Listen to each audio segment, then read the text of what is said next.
ఆరాధనలో ఎలాంటి ఆరాధన చేస్తున్నారు మీరు? పాటలు ఎలాంటి పాటలు పాడుతున్నారు? ప్రార్థన ఎలాంటి ప్రార్థన చేస్తున్నారు? బోధ ఎలాంటి బోధ బోధించుకుంటున్నారు? ఎలాంటి బోధను తెప్పించుకుంటున్నారు? ఎలాంటి బోధను బోధిస్తున్నాడు? అలాగనే ప్రభు బల్లలో నువ్వు ఏం విరుస్తున్నావు? అది అభివృద్ధి చెందిందా, అభివృద్ధి చెందందా, అభివృద్ధి చెందుతున్నదా? నువ్వు వేసే చందా, భిక్షమా, లేకపోతే అది దేవుడు తీసుకున్న స్వీకరించే బలియా? ఇన్ని విధాలుగా మీరు నేర్చుకునే ప్రయత్నంలో ఈరోజు మీరు నేర్చుకోవాల్సింది బోధ. గత వారంలోనే ప్రారంభించాం. ఈ బోధను మీరు పరీక్షించి తెలుసుకోకపోతే మోసపోయేది మీరే అని. అందుకని దీన్ని మొట్టమొదట చెప్పేవాడి కంటే కూడా నేర్చుకునేవాడు జాగ్రత్త అయి ఉండాలని చెప్పి మీకు పోయిన ఆదివారం అన్ని విషయాలను కూలంకుషంగా చెప్పాము. ప్రియులారా, చెప్పేవారి కంటే వినేవారు బహు జాగ్రత్త కలిగిన వారై ఉండాలి. తీసుకునేవాడి కంటే ఇచ్చేవాడు జాగ్రత్త అయి ఉండాలి అని అన్నప్పుడు ప్రియులారా, ఇచ్చే విషయంలో మాత్రం జాగ్రత్తగా ఉన్నారు, మరి వినే విషయంలో ఎందుకు జాగ్రత్త లేరు? ఇది ఇవ్వకూడదు, ఇది దీనికి ఎందుకు ఇవ్వాలి, దానికి ఎందుకు ఇవ్వాలని లెక్కలేసుకునే మీరు మరి దీన్ని ఎందుకు వినాలి, దీన్ని ఎందుకు వినకూడదని మరి ఎందుకు బేరూజు వేసుకోలేకపోతున్నారు? అండి, వద్దు. అందుకే మీరు మోసపోతారు. మీరు కరెక్ట్గా నేర్చుకున్నారా, నీతో పాటు 10 మంది మారుతారు. నువ్వు నేర్చుకునేది అబద్ధమైతే నీ వెనక వచ్చే తరమంతా తిరిగి రాని లోకానికి వెళ్ళిపోవలసిందే ప్రియులారా. అందుకని బోధను పరిశీలించండి. అది అలాగూ ఉన్నదో లేదో అని అనుదినము మీరు పరిశీలించండి అని ఏ విధంగా పరిశీలించాలో నిన్నటి దినం పోయిన ఆదివారం మీరు నేర్చుకున్నారు. ఈరోజు బోధ అది అభివృద్ధి చెందుతూ ఉందా, చెందిందా, చెందలేదా? చెందని బోధ అంటూ ఉందా? అభివృద్ధి చెందకనే ఉన్నాయా? ఉన్నాయి. అది కూడా దేవుడు రాయించాడు. ఏదండి అని అంటారా? అది నేటి పాఠం. ఏమండి, అభివృద్ధి చెందని బోధ ఉందా? ఉందండి. ఏమండి, ఆహారం పెడుతున్నప్పుడు ప్రియులారా, బిడ్డ రోజు రోజుకి ఎదగాలి. కానీ ఆహారం పెడుతున్న బాబు ఎదగలేదు, బొద్దుకు రాలేదని అంటే లోపం పెట్టేవారి దగ్గరన ఉండాలి, లేదా తినేవారి దగ్గరన ఉండాలి, లేదా ఆహారమైన లోపం ఉండాలి అని అన్నప్పుడు వింటూ కూడా మీరు మారలేదు అని అంటే చెప్పే బోధైనా తప్పు ఉండాలి, తీసుకుని రిసీవ్ చేసుకునే నీదైనా తప్పు ఉండాలి. కాబట్టి ప్రియులారా, అది పరిశీలించుకోవడానికే ఈ మంచి తరుణం. దేవుడు ఇంత వాతావరణంలో కూడా మనల్ని అందరినీ దేవుడు ఇలా కూర్చోబెట్టాడు. వచ్చేసారు, నెట్టుకొని అపవాదిని గెలుచుకొని ఆరాధనకు వచ్చేసిన మీరు మరి పరిపూర్ణంగా నేర్చుకొని మీరు వెళ్ళవలసిన వారిని ఉన్నారు. కాబట్టి ఎలా అభివృద్ధి చెందని బోధ అంటూ ఉంటుంది? బోధలు 2 ఉన్నాయి, అదే పరిశీలించారు. ఒకటి ఉంటే ప్రాబ్లం లేదు, 2 ఉన్నాయి. ఇక చెప్పాలంటే ప్రియులారా, అభివృద్ధి చెందుతున్న బోధ ఉంది, అభివృద్ధి చెందిన బోధ ఉంది, అభివృద్ధి చెందని బోధ ఉంది. ఎప్పటికీ చెప్పే బోధే ఒకటి ఉంటుంది, అది ఎప్పటికీ అభివృద్ధి జరగదు. అంటే అది ఏది అని మీరు ఒకసారి లేఖనాన్ని చూస్తే కొరింథీయులకు రాసిన పత్రిక మొదటి పత్రిక 2వ అధ్యాయం 4 నుంచి 5 వరకు చూస్తే ప్రియులారా, ఎదగలేదు అని అంటే కారణం ఆ బోధలో ఏం ట్రబుల్ ఉందో చెప్తున్నాడు. చూడండి, ఆయన కొరింథీయులకు రాసిన మొదటి పత్రిక, అందరూ దయచేసి చూడండి, 2వ అధ్యాయం 4 నుంచి 5 వచనాల వరకు నిదానంగా చదువును. ఆయన మీ విశ్వాసము మీ విశ్వాసం అనేది, విశ్వాసం ఎట్లా వస్తుంది అయినా? వినటం వలన కాదా? ఏమయ్యా మారుస్తున్నారు? బాప్తీసం పొందకు మునుపు వినుట వలన వచ్చింది, బాప్తీసం పొందిన వారు గైకొనుట వలన వచ్చింది. ఈ పత్రికను బాప్తీసం పొందిన వారికి రాశాడా, బాప్తీసం పొందబో వారికి రాశాడు? పొందినవారు. కొరింథీ సంఘములో పొందిన వారికి మాట రాస్తున్నాడు. ఏమన్నైనా మీ విశ్వాసము అంటే ఏదైతే గైకుంటున్నారో ఆ విశ్వాసము మనుషుల జ్ఞానమును ఆధారము చేసుకొనక దేవుని శక్తిని, అది దేవుని శక్తిని ఆధారము చేసుకుని ఉండవలెనని నేను మాటలాడినను నేను సువార్తను ప్రకటించినను జ్ఞానయుక్తమైన తీయని మాటలను వినియోగించక పరిశుద్ధాత్మయు దేవుని శక్తియు కనపరచు దృష్టాంతములనే వినియోగించి తిని. Full stop. ఇప్పుడు తెలిసిపోయింది మీకు ఇది అభివృద్ధి చెందిన బోధన లేకపోతే అభివృద్ధి చెందని బోధన లేదా అభివృద్ధి చెందుతున్న బోధన. ఉన్నాయా బోధంటూ ఉంటే? ఇది పరిశీలనాత్మకంగా నువ్వు చదువుకోకపోతే నువ్వు ఏడ అభివృద్ధి పొందుతావు? చిన్న పిల్లవాడికి పాలు ఇవ్వాలి, బాల్య దశలో ఉన్నవారికి అన్నప్రాసం ఇవ్వాలి, యవ్వనంలో ఉన్నవారికి బలమైన ఆహారం పెట్టాలి అని అన్నప్పుడు ప్రియులారా ఏ ఆహారం పెట్టేసుకుంటున్నారు నాన్న? అప్పని ఏ ఆహారం పెడుతున్నాడు?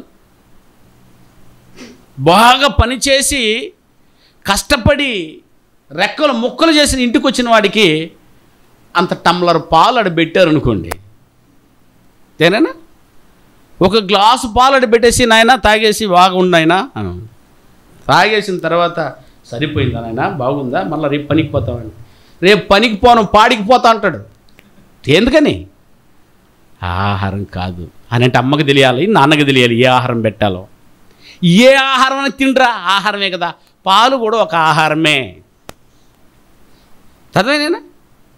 దేవుడే ఆ రోజు గుర్తించి తోటలో ఏదోను తోటలో ఉన్నప్పుడు ఒక రకమైన ఆహారం పెట్టాడు. ప్రియులారా, పాపం చేసుకుని ఆజ్ఞను అతిక్రమించి తోట నుంచి తరిమి వేయబడినప్పుడు వారు వ్యవసాయం చేసి చెమటోడ్చి కష్టపడాలన్నప్పుడు ఆహారాన్ని మార్చేసాడు. ఇది నువ్వు గుర్తించకపోతే నేను తినకూడదు, జీవహింస చేయకూడదు అని ఒక తెగలేసింది. మరలా అర్థం కాకపోతే ప్రియులారా, నువ్వు ఏ దేశంలో ఉన్నావు, నీకు ఏ ఆహారం పెట్టాలో అది తల్లిదండ్రులకు తెలియాలి. పాలు తాగితే రూపం వస్తుందా? ఆ రూపం వచ్చే పాలు తాగుతున్నావా? ఇక పాలు అన్నది వాక్యం. అక్కడేమో వెండి బంగారముల కంటే ఘనమైందన్నాడు, కిందకు వచ్చేటప్పుడు రూపాన్ని మార్చిందన్నాడు. నీ వాక్యమే మా బలం, మా శక్తి అన్నాడు. ప్రియులరా, మరి చెప్పండి, ఏ దశకు సంబంధించినటువంటి ఆహారాన్ని ఆ దశకు సంబంధించి పెట్టగలిగితేనే రూపం మారుతుంది అన్నప్పుడు మరి వాక్యాన్ని పరిశీలించకపోతే కష్టపడేవాడు పాలు తాగితే సరిపోద్దా? ఏమంటాడు తెలుసా? ఏంది ఆహారం పెట్టావు, రేపు నేను పనికి ఎలా పోయేది? సరిపోదు. నా రూపానికి సరిపోయే వాక్యం చెప్పలేదు అయ్యగారు అని ఎందుకు అలాగదు? మీరు పెట్టకపోతే మాత్రం అమ్మను ఊరిమి చూస్తామా? నేను చెప్పాను కదండి, ఎవరి ఇంటికైనా బంధువులుగా వెళ్ళిపోయామనుకోండి మొహమాటం అయిపోద్ది అక్కడ. ఎందుకంటే వీడు బాగా తినేవాడు, యవనుడు, బాగా తింటానని చిన్నపిల్లలు, యవన పిల్లలు, వారికి తల్లికి తెలుసు ఎంత ఉండాలో, ఎంత ఇయ్యాలో. వాళ్ళకి తెలియకుండా వీళ్ళు బాగా తిని జీర్ణం కాకుండా డాక్టర్ చెప్పిన కప్పు తనైనా కప్పు రైస్ వేసి తినేసి వీళ్ళు గమ్ము నుండి కప్పు అందరికి పెట్టారనుకో, వీళ్ళు కూడా చూస్తూ ఉంటారు. అయ్యా ఎంత కోపం వస్తుందో తెలిసిన ఆయన, ప్లేట్కి వేసి కొట్టాలనిపిస్తుంది కానీ బయటికి చెప్పుకోలేము. ఏమండి, ఇదేనండి ఆహారం కూడా. అందుకని ఆయన ఏమన్నాడు, ఆయన మళ్ళీ చూద్దాం సుబద్ధంగా మీరు పరిశీలించాలి ఏ దశకు సంబంధించిన ఆహారం. ఈరోజు పాఠము నాకు ఆహారంగా ఉందా, నా రూపాన్ని మార్చగలుగుతుందా అని లేకపోతే ఇదియే అభివృద్ధి చెందని బోధ. నేను అభివృద్ధి చెందించే బోధ లేకపోతే నువ్వు వెళ్ళినా ఎందుకు, వెళ్ళకపోయినా ఎందుకు నన్న ఇంట్లో ఉండొచ్చు. చూద్దామా? మళ్ళా చదవండి. ఇది అభివృద్ధి చెందిన బోధన, అభివృద్ధి చెందుతున్న బోధన, లేదా అభివృద్ధి చెందని బోధన? ఈ వాక్యాన్ని చదివి మీరే చెప్పండి నాకు. మళ్ళా చదువున్న వాక్యాన్ని. మీ విశ్వాసము మనుషుల జ్ఞానమును ఆధారము చేసుకొనక. దేని ఆధారం చేసుకుంటున్నదట? మనుషుల జ్ఞానమును ఆధారము చేసుకుని బోధ కూడా ఉందనైనా మనుషుల జ్ఞానమును ఆధారం చేసుకునే బోధలు ఉన్నాయా? ఉన్నాయి. ఉంటే ఈ బోధలో రూపం మారుతుందా? మనసు మారుతుందా? తప్పును దిద్దుకోగలవా? తప్పును ఖండించుకోగలవా? ఉపదేశాన్ని పొందగలవా? శిక్ష చేసుకోగలవా? ఇవి జరగలేదు అని అంటే ఆ బోధే అభివృద్ధి చెందని బోధ. మీరు బాగా పసిగట్టాలని ఇప్పుడు ఆహారాన్ని వివరించి చూపించేస్తున్నా మీ కంటికి. ఇప్పుడు ఏ ప్లేట్లో ఏ ఆహారం కావాలో మీరు తెలుసుకోవాలి. అయ్యా, మనుషుల బోధను ఆధారం చేసుకుని, మనుషుల జ్ఞానమును ఆధారం చేసుకుని బోధించే బోధ వారికి అనుకూలంగా బోధిస్తారు. అది కానీ ఆధారం అంటే దైవభక్తి గొప్ప లాభసాధకం అయిపోయింది ఈరోజు. చూసానన్నా, దైవభక్తి గొప్ప లాభసాధకమైపోయింది అని అన్నప్పుడు ప్రియులారా అందరూ ఆ పని మీద పడ్డారు. ఒకప్పుడు బోధకులు కరువు. మొదటి శతాబ్దంలో బోధకులు ఎంతమంది ఉన్నారు చెప్పునైనా? యేసుప్రభు వారు ఉన్నప్పుడు ఎంతమంది బోధకులు ఉన్నారు చెప్పు? 12 మందే. అందుకే ఆయన ఏమన్నాడు? కోత విస్తారముగా ఉన్నది అన్నాడు. కోత విస్తారముగా ఉన్నది, పనివారు కొద్దిమందే ఉన్నారు. కోత మనుషులను పంపమని కోత యజమానిని వేడుకోండి అని యేసుప్రభు వారు అపోస్తులకి నేర్పించి వెళ్ళాడు. అంటే 12 మందే, కానీ 70 మంది శిష్యులు ఆ రోజు ఆయనకి. 70 మంది పనిచేయరు. మనుషుల జ్ఞానమును ఆధారము చేసుకున్న వారందరూ జాండు పొట్టను ఏ విధంగానే పోషించుకోవాలన్న దృక్పథంతో బోధించే బోధ అభివృద్ధి చెందని బోధ. ఎందుకనంటే ప్రియులారా, మనుషు జ్ఞానం ఆధారం చేసుకునేది మనుషులకు ఉపయోగపడేది, మనుషులకు ఆదాయంగా ఉంటుంది తప్ప నిన్ను ఖండించదు, నిన్ను తప్పుదిద్దదు, నిన్ను ఉపదేశించదు అని అన్నప్పుడు ఈనాటి బోధ నీ హృదయాన్ని తట్టలేదనంటే, నువ్వు చేసిన తప్పును ఎత్తి చూపించలేదనంటే అది బోధే కాకపోతే అది అభివృద్ధి చెందిన బోధ కాదు ప్రియులారా. ఆ రోజు అపోస్తులు ఎక్కడ చల్లగా మాట్లాడినట్లేదే, మరి నువ్వెందుకురా చల్లగా మాట్లాడుతున్నావు చెప్పునైనా? మొదటి శతాబ్దంలో దైవావేశం వల్ల కలిగిన ప్రతిలేఖనం అన్నాడు. ప్రతిలేఖనం ఎలా కలిగిందంటైనా? ఆవేశంతోనా? కూల్తోనా? కూలా మనం చెప్తూ ఉంటే కూల్ డైలాగ్ అది. దేవునికి డైలాగ్ కాదు. చెప్పునన్న బెత్తం వాడిని తండ్రి విరోధి. బెత్తమును వాడు అని బెత్తాన్ని చేతికిచ్చిన ఆయన పౌలు గారు అంటాడు, కొరింథీయులారా నేను బెత్తముతో రావాలని కోరుకుంటున్నారా అన్నాడా? పొగలతో నేను రావాలని కోరుకున్నాడా? నాయన నీకు అనుకూలంగా పొగిడాడు అనుకున్నాయినా, ఆహా ఇది ఏ జ్ఞానం? ఏనన్నా ఏ మనిషికి సంబంధించి ఆ మనిషికి సంబంధించిన బోధ. మనుషులను పట్టు జాలరీ అన్నాడంటే ప్రియులారా, అసలు ఎంత టాలెంట్ తెలుసా? మనుషులను పట్టే జాలరీ అని అన్నాడంటే, జాలరీ అంటే అర్థమేనా? జాలరీ అంటే చేపలు పెట్టేవాడు, అదేనా జాలరీ? సార్ నైపుణ్యత. ఏ నైపుణ్యత? చేపలు పడుతుంటే చేపలు ఎట్ట పడుతుంది మీరు కూడా పుండే రండి, గడలు ఇస్తాను, వలలు ఇస్తాను. ఎట్టుండాలి తెలుసునైనా? చేపను పట్టుకునే కొంగ ఎట్టుంటుంది చెప్పండి? చేపలను పట్టుకునే కొంగలు ఎట్టుంటాయమ్మా? దడా బొడా దడా అని తిరుగుతుంటుందా? ఒక్కడే దొరకదురా అయ్యా. ఎందుకని? చెదిరిపోద్దే సౌండ్కి. అంటే సౌండ్ రాకూడదు అని అంటే ఒకే క్వాలిటీ పెట్టుకుని కూర్చో ఉంటుంది. ఎటాట కూడా ఉండదు, కళ్ళు రెప్ప కూడా. కొంగకే చేపను పట్టుకోవడానికి ఇంత శిక్షణ ఉంటే బీఈడీ, ఎంఏ, టీచర్లు, లాయర్లు, జడ్జీలు మిమ్మల్ని ఎలా పట్టాలి నాన్న చెప్పండి? ఎంత నాటకం ఆడాలో. కదలకుండా గడపేసుకుని కూర్చొని నిల్చుకుంటాడు, పడింది సల్కలాగుతాడు. మనుషులు పట్టు జాలరిగా చేశాను అని అన్నప్పుడు ప్రియులారా, నీది ఆధారం చేసుకుని పోయావా ఒక చేప కూడా రాదు. వస్తుంది. గుంపులు గుంపులుగా వస్తారు. అదేండి, పొట్టును రాలిపోతారు, పొట్టును కొట్టుకోపోతారు అన్నాడు ఆయనే. అటు ఇటు కొట్టుకుని పోవు అలల చేత ఎగరగొట్టుబడి వారు. ప్రియులారా, బేస్ లేదు, బిల్డింగ్లు కట్టేశారు, బోధ లేదు. ఇది ఉందా, ఇంకా మా బోధకు చెప్పలేదే అని అంటే చెప్పునైనా కరెక్ట్ బేస్ వేసారా?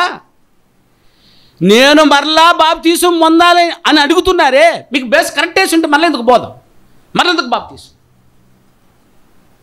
మనుషుల జ్ఞానమును ఆధారము చేసుకుంటే ఇది నడి పరిస్థితి. అది పైనుండి వచ్చిన జ్ఞానం కాదు. సోదరు చదివి వెళ్ళిపోయాడు. మీకు పైనుండి వచ్చిన కాదు, మనుషుల జ్ఞానమును ఆధారం చేసుకున్న బోధ అది. మనుషుల జ్ఞానాన్ని ఆధారం చేసుకుంటే ఏ విధంగా జోబు నుంచి బయట రావాలా? చెయ్యా ఎంత వివరణాత్మకంగా చెప్పచ్చు. నేనా మనుషుల జ్ఞానమును ఆధారము చేసుకొనక దేవుని శక్తిని ఆధారము చేసుకుని ఉండవలెనని నేను మాట్లాడినను అన్నాడు. ఆయన పౌలు గారు వాక్యం చెప్పినప్పుడు మాట్లాడినను, సువార్తను ప్రకటించినను, నీ ఎక్కడ ఉపయోగించలేదన్నాడు. జ్ఞానయుక్తమైన మాట, జ్ఞానయుక్తమైన తీయని మాటట.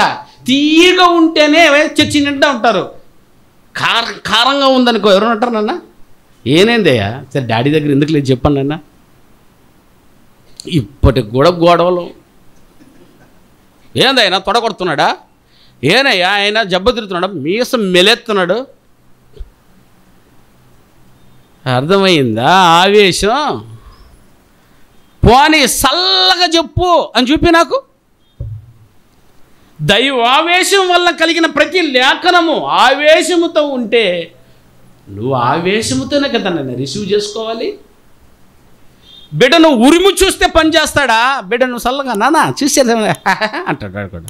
ఎప్పా షాపుకు పోయిపా లేదా రేయ్ తే అప్పటికే ప్రియులారా చెప్పు, ఎలాగో మంచి రూపం వస్తుంది. అందుకే దైవావేశం అన్నాడు. బుజ్జగింపులు వద్దు నాన్న. బుజ్జగిస్తున్నాడని అంటే ప్రియులారా నిన్ను మోసం చేస్తున్నాడు. వాడి జ్ఞానాన్ని ఆధారం చేసుకొని చందా వేయి, కసితోనే చెప్పు. నేర్పు వాక్యాన్ని. ఎందుకు ఇవ్వలేకపోతున్నాడు? ఎందుకు ఇవ్వలేకపోతున్నాడు? ఇచ్చే మనసు ఎందుకు రాలేదు? వాక్యం తెలియలేదు. బ్రతిమలాడాలి నాన్న. బ్రతిమలాడించుకుంటున్నావనంటే ఇంకా జ్ఞానం నీకు రాలేదు. మనుషుల జ్ఞానం కావాలా, తీయని మాట. అన్నా అది ఇవ్వకూడదా? అన్నగారు ఎంత ఇచ్చారు హో అని అంటే అబ్బా పొగడతలు ఎంత బాగున్నాయి చెప్పు. వద్దు ప్రియులారా, వాడు ఇమ్మంటున్నాడంటే వాడికి ఇచ్చుకోమంటున్నాడని అంటే అది మనుషుల జ్ఞానం ఆధారం చేసుకున్న తీయని మాట. లేదండి నువ్వు ఇచ్చే తీరాలి, భిక్షం కాదు భాగమే, దేవుని పనులు నువ్వు భాగస్థుడివి. ఇది కరెక్ట్ అయిన మాట. ఇది అందరికీ ఇష్టం లేని మాట. ఓకే, అంగీకరించగలిగిన వాడంటే వాక్యాన్ని తెలుసుకున్నవాడు అభివృద్ధి బోధకు వస్తాడు. రావాలనేది ఈ పాఠం యొక్క ముఖ్య ఉద్దేశం. కింది ఏ మాట అన్నాడు చూడండి, తీయని మాటతోనైనను వినియోగింపక అనేనా, తీయని మాటలు ఉపయోగించక పరిశుద్ధాత్మయు దేవుని శక్తియు కనపరచు దృష్టాంతములనే వినియోగించాను అంతే. పరిశుద్ధాత్ముడు ఏం రాయించాడు? అది ఇవ్వండి, దీనికి ఇవ్వు, దీనికి ఇవ్వద్దు, దీనికి ఇవ్వు, దీనికి ఇవ్వద్దు, దీని చెయ్యి, దీన్ని చేయవద్దు. అదే నేను చెప్పాను అన్నాడు కొరింథీ సంఘానికి. నేను మిమ్మల్ని పొగలేదే, తీయని మాటలు చెప్పలేదే, జ్ఞానయుక్తమైన మాటలు నేను మాట్లాడలేదే అని అంటూ ఉంటే ప్రియులారా, ఇది పైనుంచి వచ్చిన జ్ఞానం అంటారా? ఈ ఎందుకు చెప్తున్నాడో ఒకసారి బైబిల్లో ఉందో లేదు ఎందుకు చూడవు? నువ్వు చూడలేదు కాబట్టి నా బాధ నువ్వు అర్థం చేసుకోలేవు. నీకు బాగా వచ్చిన రెఫరెన్స్ చెప్పక మునిపే రెఫరెన్స్ దగ్గరికి వెళ్ళిపోయావు అనుకో, వెరీ గుడ్. నేను చెప్పక మునిపే తీసుకొచ్చేసి కవర్ ఇచ్చావు. నేను చెప్పక మునిపే తెచ్చుకుని పనులు చేశావు. నేను చెప్పక మునిపే వెళ్ళి వాక్యం చెప్పి వచ్చావు. నేను చెప్పక మునిపే వెళ్ళి చేసి వచ్చావు. ఇది వాక్యం తెలిసి ఉంటే. నేను పెద్ద కొడుకుని చెల్లెలకు పెళ్లి చేయాలి, నాన్న రిటైర్డ్ అయిపోయాడు, నాన్నకి ట్యాబ్లెట్ తెచ్చియాలి, అమ్మ కుంటిది, అమ్మకు కావాల్సిన సేవలు చూడాలి, భార్య చీర కొనియాలి, పిల్లలకు ఫీజులు కట్టాలి. ఇవన్నీ ఎవరైనా చెప్పుకొస్తున్నారా మీకు బోధ? కుటుంబానికి రాగానే నీకు బోధ తెలిసిపోయిందే అని అంటే, తెలిసిపోయిందంటే తెలిసేటట్టు చేశాడు. ఉదయాన్నే లేయి పరిగెత్తు డ్యూటీకి, తరగతి పనికి. నేర్చుకోలేదా? మరి సంఘానికి వచ్చినప్పుడు ప్రియులారా, మీరు నేర్చుకోలేదు కాబట్టి దాని మీద మనసు పెట్టలేకపోతున్నారు. ఏ బోధ కూడా తెలుసుకోక ఏ స్థాయిలో ఉన్నవారు ఆ స్థాయిలో ఉండిపోతున్నారు. కానీ తెలుసుకో, నేను ఎందుకు చేయాలి, ఇది పైనుండి వచ్చే జ్ఞానమా? ఈయన సొంతంగా చెప్తున్నాడా? పైనుండి వచ్చే జ్ఞానం అయితే నువ్వు శిరసా వహించు. ఈ లోక సంబంధమైన జ్ఞానం అయితే దాన్ని తప్పించుకొని బయటికి వెళ్ళిపో.